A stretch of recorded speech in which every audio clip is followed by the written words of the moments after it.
On aura 2 sessions de DPC tout à l'heure. Et puis surtout, l'accessibilité aux soins pour tous et partout sur le territoire. Et ça doit être vraiment écrit dans le marbre. Est-ce que nos experts vont pouvoir nous aider à avancer sur cette réflexion? J'aurai quelques questions à leur poser tout à l'heure, après leur exposé. Pour le moment, je vais leur laisser la parole. Chacun 10 minutes, et je vais laisser d'abord la parole à Yannick Le Guen, qui représente donc la DGOS et le ministère de la Santé. Bien. Bonjour à tous. Merci de m'avoir invité pour échanger avec vous sur le sujet du numérique.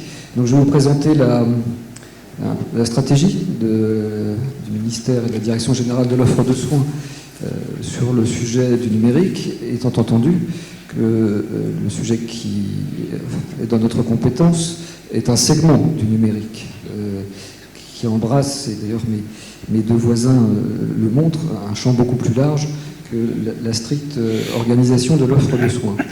Donc, avant de parler plus spécifiquement numérique, je voudrais quand même rappeler quelques éléments de stratégie du ministère sur le long terme. Qu'est-ce qu'on essaie de faire émerger? On essaie de faire émerger une régulation autour du patient.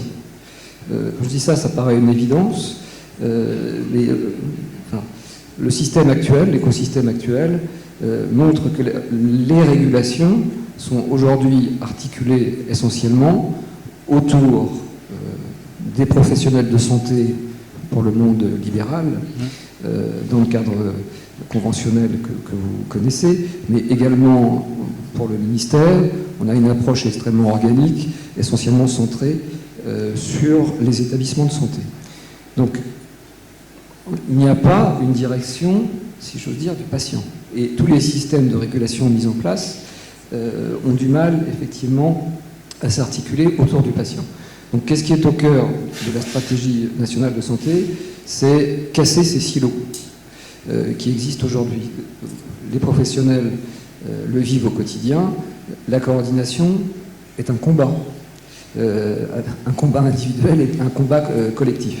Et les formes même conventionnelles, même si grâce à l'ANI on commence à avoir l'émergence de quelque chose de pluriprofessionnel, mais ce combat et l'organisation, si j'ose dire, de la régulation secteur par secteur, profession par profession, est un frein à cette régulation autour du patient. Donc, qu'est-ce qu'on essaie de faire émerger autour du patient sur une base qu'on appelle territoire de santé, qui correspond à peu près à un bassin de vie où les professionnels peuvent être amenés à se connaître. Bon, on a d'abord défini de manière positive, il a fallu attendre quand même 2016 pour arriver à cet objectif. Ce que c'est qu'une équipe de soins? Eh bien, une équipe de soins, c'est tout simplement les professionnels de santé ou médico-sociaux qui ont, à un moment donné, un contact avec le patient. Ce qui veut dire qu'ils ont dorénavant les mêmes droits, alors, en fonction de leurs compétences, bien évidemment, d'accès au dossier du patient. Ça n'a l'air de rien, ça paraît très technique, mais aujourd'hui, vous le savez, vous avez un droit pour les professionnels libéraux, vous aviez un droit pour les établissements de santé, et les uns et les autres ne pouvaient pas communiquer, sauf mécanisme extrêmement compliqué. Donc, nous essayons de faire émerger effectivement une organisation territoriale centrée autour du patient. Quel est le prérequis pour cette organisation territoriale? Bien évidemment, c'est tous les services liés autour de l'échange et le partage d'informations.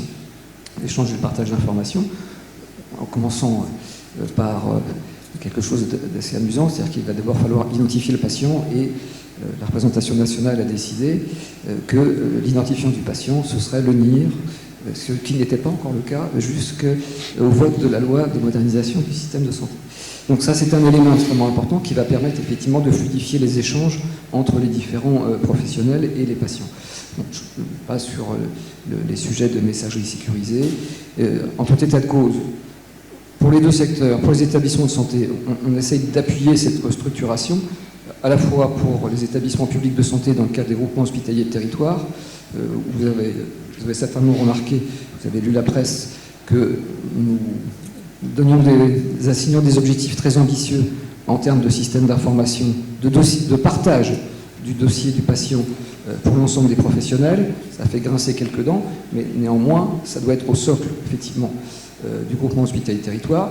Nous avons ouvert également des possibilités pour les établissements de santé privés de faciliter leur coopération en refondant le cadre juridique, ce qu'on appelle les groupements de coopération sanitaire, exactement dans les mêmes termes. Et puis, pour le secteur des soins primaires, nous avons inventé le concept de fonction d'appui, de plateforme territoriale d'appui, et en tout cas, et j'insiste sur ce point, à l'initiative des professionnels, la mise en place de communautés professionnelles du territoire de santé. Bien évidemment, si on veut que tous ces acteurs se coordonnent et collaborent, il va falloir créer des services, créer de la valeur, de manière à enrichir les pratiques. Il ne faut surtout pas que ce soit juste une demande ou une exigence de remplir X cases ou de remplir X indicateurs. Il faut bien évidemment que ça crée de la valeur, que ça facilite, que ça décharge les professionnels d'un certain nombre de tâches indues, que ça permette également d'abord aux patients d'être mieux adhérents, si je veux dire, à leur prise en charge. Donc ça fluidifie l'orientation, ça évite les redondances. Il y a à peu près tous les services qui vont devoir être mis sur ce sujet.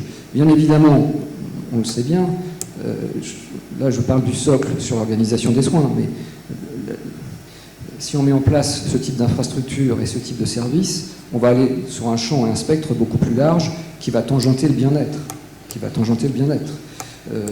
Et les services, en particulier liés au médico-social, voire au social, vont devoir être intégrés grâce aussi à cette masse critique qui va pouvoir être atteinte. En tout état de cause, en ce qui nous concerne, nous avons beaucoup travaillé dans le cadre de l'expérimentation de l'article 36 sur la télémédecine. Et nous avons beaucoup travaillé, et je sais que certains d'entre vous ont trouvé le temps long, et donc nous sommes très proches de sortir, je l'espère très rapidement, les premiers cahiers des charges qui vont pouvoir répondre à une partie des interrogations, une première brique, même si on sait très bien qu'elle sera très imparfaite au début, de rémunération des organisations liées au numérique. Parce que le sujet n'est pas un sujet technologique, vous l'avez bien compris. Enfin, on fonctionne tous avec des téléphones intelligents et on voit bien que le sujet n'est plus technologique. Le vrai sujet pour nous, la vraie difficulté auquel on est confronté aujourd'hui, c'est comment, au niveau territorial, on trouve une organisation. Enfin, les professionnels s'organisent entre pairs autour de ces nouveaux services, sachant qu'il n'est absolument pas du rôle de l'État de leur dire vous vous mettez là, là, là et là, etc. On voit bien que si le système doit fonctionner, il faut que les professionnels s'auto-organisent en contrepartie, bien évidemment, de rémunération, de défraiement en état de cause, et puis aussi en création de valeur avec une facilitation et un enrichissement de leurs pratiques. Donc vous abordiez tout à l'heure le sujet de la rémunération de l'activité, où je disais effectivement l'obsolescence du cadre de rémunération actuel par rapport aux enjeux du numérique. Bien évidemment, quel est l'objectif? Mieux soigner au meilleur coût. Donc si on est tous persuadés que le numérique peut créer quelque chose, on va dire que dans un monde idéal, il va éviter les redondances, les événements indésirables. Donc on va avoir potentiellement une diminution, enfin relative, de la consommation de soins. Ça va générer potentiellement des économies, on peut dire de cette manière-là. Néanmoins, il y a un acteur supplémentaire à rémunérer en sus de modalités différentes pour les professionnels de santé qui devront être revus. Il va falloir par contre voir comment on peut rémunérer, si j'ose dire, le tiers technologique, comment on rémunère ces nouveaux services à l'intérieur, si j'ose dire, d'une enveloppe. Donc imaginons, mais le premier sujet, c'est de savoir est-ce qu'on est capable de mesurer l'impact sur le système. L'impact clinique, ça c'est une chose, l'impact organisationnel et voire socio-économique du sujet. Si on est capable de démontrer qu'il y a moins de déplacements, moins de transports sanitaires, moins de redondance et d'errance thérapeutique, et une meilleure, j'insiste vraiment beaucoup sur ce point, puisque vous parliez du risque sur les données qui pourraient aller n'importe où, mais le vrai sujet, c'est comment est-ce qu'on arrive à mieux intégrer les patients dans la prise en charge. S'ils ont effectivement des dispositifs de télésurveillance, c'est un champ sur lequel il va falloir que nous travaillions. Donc, très clairement, il va y avoir des modifications sur le sujet de la rémunération sur la télémédecine. Autant on peut concevoir que la téléconsultation, la téléexpertise, de manière asynchrone, reste potentiellement très liée à l'acte ou à l'activité, si je veux dire, autant sur les mécanismes de télésurveillance, il est clair qu'il faudra faire émerger des mécanismes de forfaitisation, indépendant d'un acte ou même de l'activité. En contrepartie, bien évidemment, il faudra être très clair sur l'évaluation et le bilan, enfin des objectifs cliniques et médico-économiques qui sont associés.